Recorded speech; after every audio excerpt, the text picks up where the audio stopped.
Alright, what's going on, guys? I just wanted to do a quick update here on some of my plans for replacing my intercooler. If you watched one of my previous videos there where I did a pressure test of my entire charge air system, right from the turbo all the way through the intercooler and then up to the intake horn, I checked all the boots and then I checked my intercooler for leaks. And I did find leaks, so I started doing some shopping for intercoolers. And I was having a hard time finding a replacement intercooler. Well, a stock replacement. For one, they don't really make stock replacement intercoolers for our trucks, unfortunately. But I actually did come across a company called Dura-Lite where they actually had, well, I read some forums and then I found a part number, a Dura-Lite part number for an actual replacement of the stock intercooler on our trucks. And I signed up for Dura-Lite's website to take a look through their catalog, and they actually did have a stock replacement for our intercoolers, which is the first that I've come across. So anyways, I talked to a rep from Dura-Lite. His name was Dean, very helpful, and I spoke to him for a little bit, reference getting a replacement charge air cooler or intercooler, whatever you want to call them.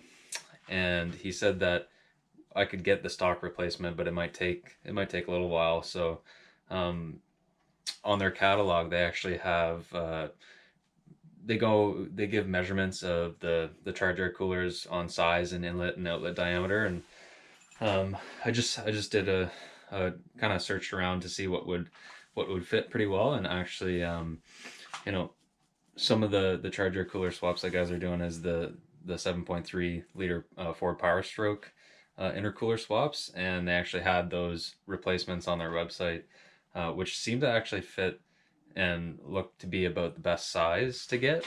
And it's really maximizing the space available and still bumping up. So the stock inlet and outlet on the first gen intercooler is 2.5 inch.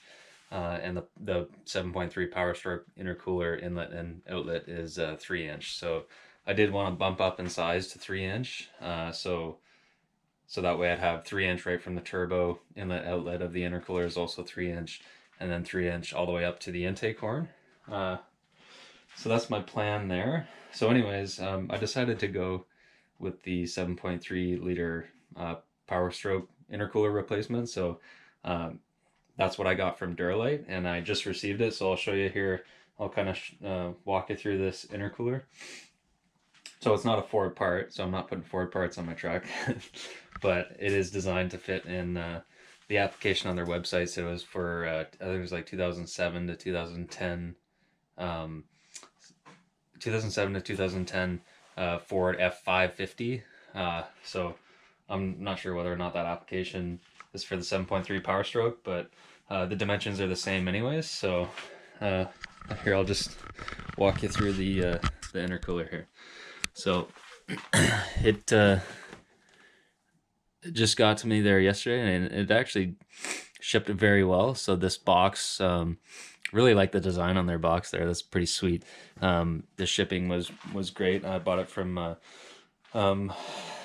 shop in Calgary. I think the name was Dave's Diesel, but the Dura-Lite rep, Dean, sent me through Dave's Diesel to get this intercooler.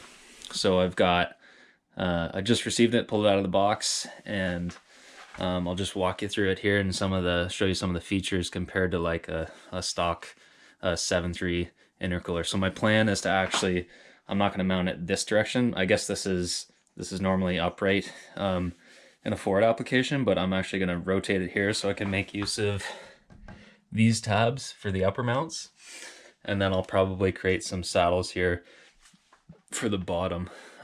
So the inlet and the outlet, if I'm looking here, actually this doesn't seem perfectly straight, so I'm not sure in the Ford application whether it is actually straight. That's on the, well, when it's upright, that's on the passenger side, but the one on the driver's side does seem to be a little bit more straight, but it still does have a bit of an offset.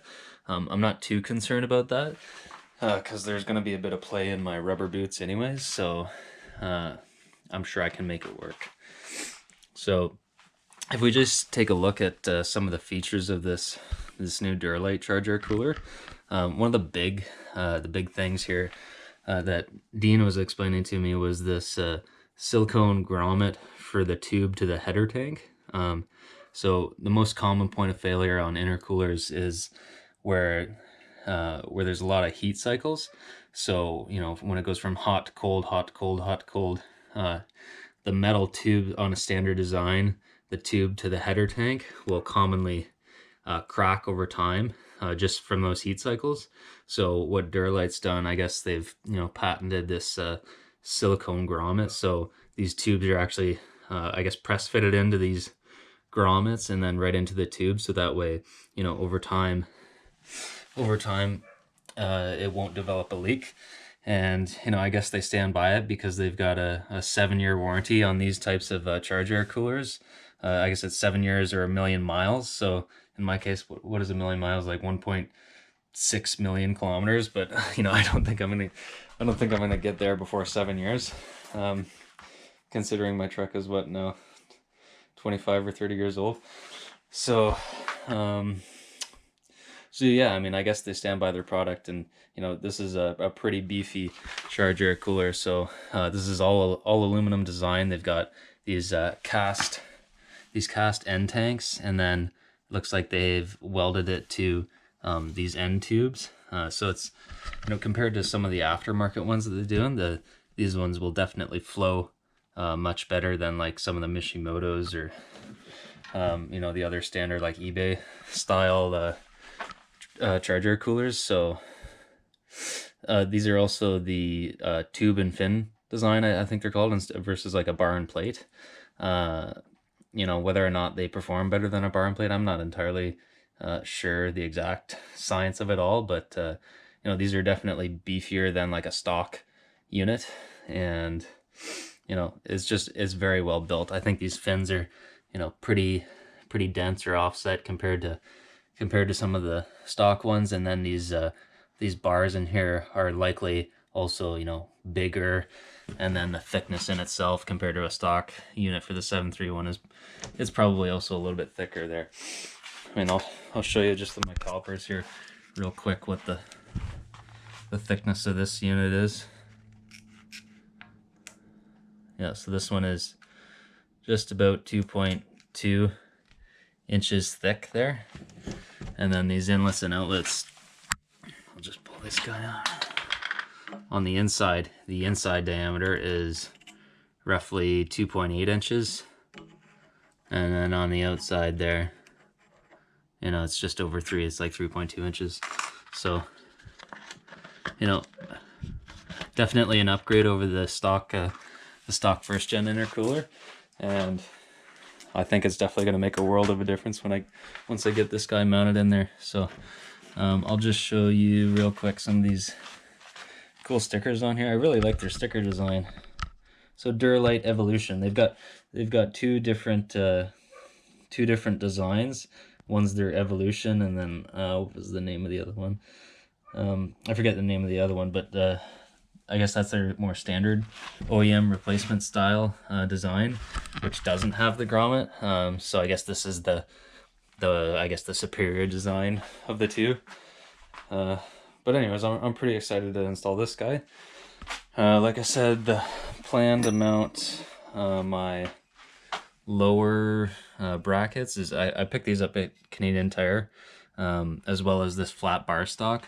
I'm planning to make a lower saddle, kind of like that, and then it'll mount on the frame, and then I'll have a saddle. I'm gonna get some rubber to go in here as an insulator, and then I'll bend this and make it mount right. And if that doesn't work, I'll just bend up the flat stock to make that fit a bit better.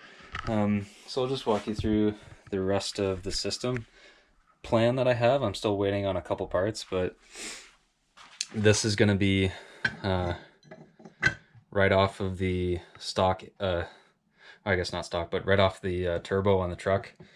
It's got the V-band clamp here, and then this is a new tube that goes up to 3-inch. So I've got 3-inch aluminum pipes coming. One's a straight piece, and then one is a 45 for the driver's side, or the cold side of the intercooler.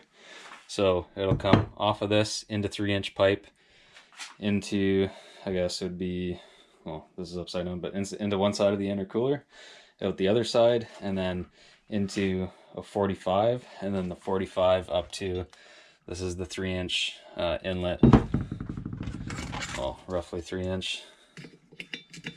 See what size that is. Yeah, just over, yeah, 2.6-inch inlet on, this is the 24 valve intake horn, and then once 24 valve intake horn, and then I'm waiting on some bolts here, and then I'm also waiting, like I said, on my tubes, my clamps, and then I also picked up these just like rubber bushings for the top mounts, because I want to have them, like on the lower is going to have those rubber, and then on the top I'm going to have these bolts, and then I want to put them through these rubber pieces just to insulate them a little bit. And then I got new gaskets, new O-ring for that 90, and then I'm waiting on the bolts for this intake, longer bolts. I guess these studs that came with this used part, where they look way too long, so I'm getting some genuine Cummins bolts that are on the way, and then once all those arrive, then I should be able to install this charger cooler. I think it's gonna make a world of a difference. One, because my stock one was leaking like crazy, and two, because this intercooler looks beefy as heck. So yeah, we'll see what it's like, and I'll make a vid once I get all the parts for the install. But I'm pretty excited to get this all installed.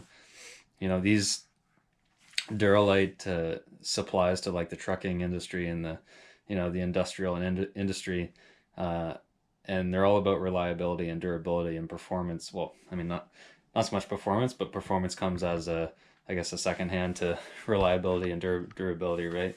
And you don't think too often to go to the commercial industry to get parts, but our diesel trucks, I guess they fall into that category, right? So anyways, I'll update you once I get the rest of the parts here, and stay tuned for an update here in the future. Cheers.